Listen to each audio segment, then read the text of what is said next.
Ku danna subscribe domin samun sababbin shirye-shiryenmu da zarar mun ɗaura. Mun gode. A yau labaran da muke tafe da shi shine labaran waƙoƙi 5 da suka fi tashe suka yi suna a 2020, ma'ana shekara ta 2020. Waƙa ta ɗaya ita ce waƙar Hamisu Breaker wato Jaruma, wacce an daɗe ba a samu waƙar da ta yi tashe ta yi suna kamanta ba.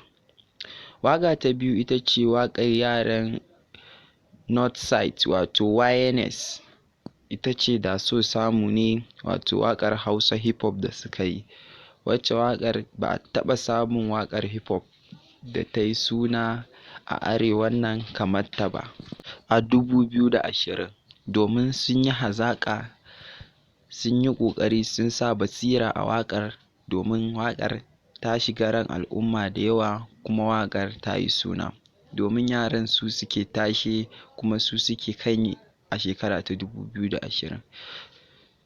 Waƙar Da So Samu ta samu nasara da yawa. Waƙa ta uku ita ce waƙar Hamisu Breaker wacce KB International ya hau bidiyon, ita ce waƙar mai suna So Dangin Mutuwa. Ita ma waƙar an ji ta a shekara ta 2020 kamar ba gobe, saboda waƙar an sa hazaƙa. Waƙa ta huɗu ita ce waƙar Umar M Sharif wanda suka yi bidiyon ta da Rahama Sadau wato Nadia. Ita ma waƙar jama'a sun so ta kuma waƙar ta daɗe tana trending a shekara ta 2020, domin waƙar an sa basira da komi. Waƙa ta biyar ita ce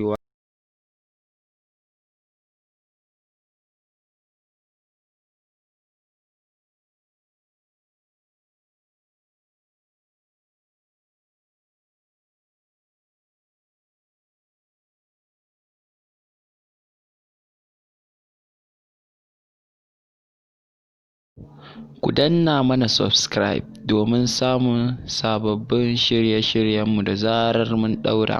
Mun gode.